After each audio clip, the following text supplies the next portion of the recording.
নমস্কার, আমি স্বপন। নিউজ নয়া ভারতে আপনাদের সকলকে স্বাগত।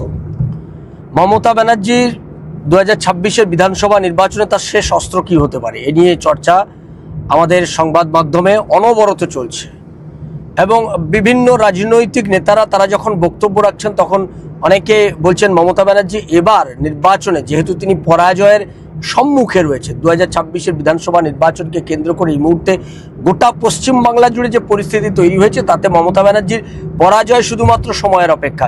সেইখানে দাঁড়িয়ে সেই পরাজয়ের রাজনীতি যখন তিনি টের পেয়েছেন, সেখান থেকে খেলাকে ঘুরিয়ে দেওয়ার পারদর্শী কিন্তু মমতা ব্যানার্জি, এবং সেই খেলা খেলতে গিয়ে তিনি বহু সময় বিভিন্ন সিদ্ধান্ত নিয়েছেন। এবারে তিনি কি সিদ্ধান্ত নিতে পারেন, যখন তিনি বুঝতে পারছেন যে তিনি একদম পরাজয়ে দোরগোড়ায় দাঁড়িয়ে রয়েছেন, তখন তিনি কি সিদ্ধান্ত নিতে পারেন এই নিয়ে চর্চা হয়েছে। আমরা আগেই বলেছিলাম যে মমতা ব্যানার্জি এবারের নির্বাচনকে কেন্দ্র করে তিনি নির্বাচনের ঠিক আগে তার হাতেই ব্রহ্মাস্ত্র তুলে দিয়েছে আইপ্যাক, তৃণমূল কংগ্রেসের ডিপ স্টেট বলেই পরিচিত আইপ্যাক। সেই আইপ্যাক এই ব্রহ্মাস্ত্র তুলে দিয়েছে মমতা ব্যানার্জির হাতে, যে মমতা ব্যানার্জি 15 দিন আগে তিনি হাসপাতালে ভর্তি হবেন, তিনি অসুস্থ হবেন, আইসিইউতে থাকবেন, আর আইসিইউ থেকে গোটা পশ্চিমবঙ্গবাসীকে তিনি বার্তা দেবেন যে তিনি এই অবস্থাতে দাঁড়িয়েও পশ্চিমবঙ্গবাসীর জন্য তিনি লড়াই করছেন, লড়াইয়ের ময়দানে থাকবেন। আইসিইউ থেকে তিনি তার ভিডিও বার্তা, অডিও বার্তার মধ্য দিয়ে গোটা পশ্চিমবাংলার মানুষের কাছে সিম্প্যাথি, সহানুভূতি তৈরি করার যে চেষ্টা, সেই সহানুভূতি তৈরি করার চেষ্টা তিনি করবেন। কারণ মমতা ব্যানার্জি অতীত, ভবিষ্যৎ, বর্তমানের, অতীতে এরকম বহু সময় তিনি এই রাজনীতি খেলে তিনি সফল হয়েছেন।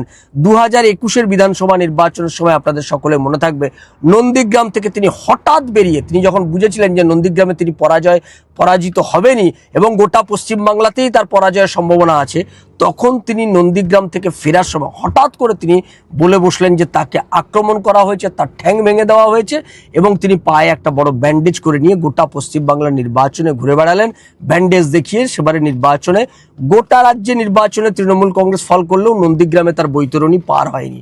নির্বাচনে যখন তৃণমূল কংগ্রেস জয়যুক্ত হলো, রেজাল্ট বেরোনোর সঙ্গে সঙ্গে মমতা ব্যানার্জি সোজা শটাং দাঁড়িয়ে পড়লেন। তার আগে পর্যন্ত তিনি হুইল চেয়ারে করে ঘুরছিলেন।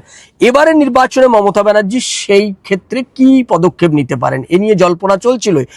গতকাল মমতা ব্যানার্জি তিনি গ্যাসের এই যে বৃদ্ধি হয়েছে, মূল্য বৃদ্ধি হয়েছে, সেই মূল্য বৃদ্ধির প্রতিবাদে কলেজ স্কোয়ার থেকে একটি র্যালি করেছেন। সেই র্যালি ধর্মতলা পর্যন্ত করেছেন এবং সেই র্যালিতে তিনি বক্তব্য রাখার সময় একটি ইঙ্গিতবাহী বক্তব্য রেখেছে। আমার মনে হয় এই বক্তব্যটাকে হালকাভাবে নিলে কিন্তু বিজেপি ভুল করবে। তিনি একথা বলেছেন যে তার মৃত্যু কামনা করছে বিজেপির নেতারা, শুধু তাই নয়, তাকে খুন করা হতে পারে। তিনি যদি খুন হয়ে যান তাহলে তার জন্য দায়ী থাকবেন এই রাজ্যের বিজেপির একদম নরেন্দ্র মোদী থেকে শুরু করে এই রাজ্যের নেতারা সকলে দায়ী থাকবেন। তিনি অভিযোগ আগেভাগেই করে দিলেন, অর্থাৎ তাকে খুন করা হতে পারে বা তিনি খুন হয়ে যেতে পারেন, এই রকম একটা কথা তিনি আগাম বলে রাখলেন।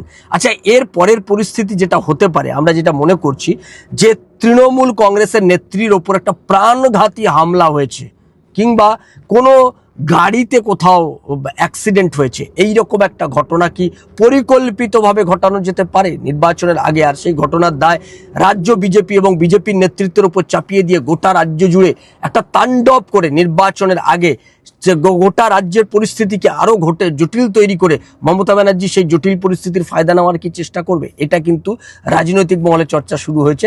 কারণ গতকাল মমতা ব্যানার্জি যখন বলছেন তিনি মঞ্চে দাঁড়িয়ে তিনি খুন হয়ে যেতে পারেন, কথাটাকে হালকাভাবে নেওয়ার কোনো প্রয়োজন নেই। কারণ মমতা ব্যানার্জি যখন নিশ্চিত হয়ে যাবেন যে নির্বাচনে তিনি হারছেন, তার কাছে একটাই অস্ত্র, সেটা হচ্ছে সহানুভূতি। আহা মমতা ব্যানার্জি, আহা মহিলাটা কি লড়াই করে, আহা কীরকমভাবে মানুষের জন্য প্রত্যেক দিন লড়াই করছে, এই রকম একটা সহানুভূতির ঢেউ তুলে তিনি নির্বাচনী বৈতরণী পার হওয়ার চেষ্টা করবেন।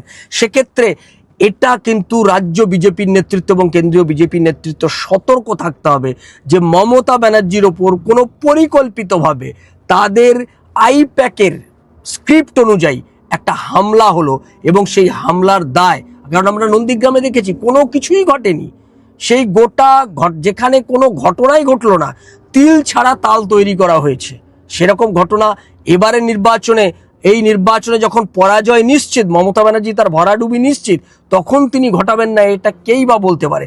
ফলে এই যে গতকাল মমতা ব্যানার্জি তিনি যে কথা বললেন যে তাকে খুন করা হতে পারে, সেই খুন করার পরিকল্পনা চলছে, চক্রান্ত চলছে, এই অভিযোগ তিনি যখন একদম সরাসরি বিজেপির দিকে করলেন, তখন সেইটা একটা নতুন স্ক্রিপ্ট আইপ্যাকের তরফ থেকে সেরকম স্ক্রিপ্ট তৈরি করে সেই রকম কোনো পরিকল্পনা করে মমতা ব্যানার্জির ওপর হামলার কোনো ঘটনা ঘটবে না, এ কথা জোর দিয়ে বলা যায় না। তাই রাজ্য বিজেপিকে এই ব্যাপারে সতর্ক থাকতে হবে। আমরাও নজর রাখবো যে এই ধরনের কোনো ঘটনা ঘটছে কিনা, ঘটনা ঘটানোর কোনো পরিকল্পনা হচ্ছে কিনা, আমরা সেদিকে নজর রাখবো। আপনারা নজর রাখুন নিউজ নয়া ভারতের পর্দায়। আর নিউজ নয়া ভারতের চ্যানেলটি যারা এখনো পর্যন্ত সাবস্ক্রাইব করেননি তারা আমাদের চ্যানেলটি সাবস্ক্রাইব করুন, শেয়ার করুন, লাইক দিন, কমেন্ট বক্সে আপনি আপনার মতামত দিন। নমস্কার।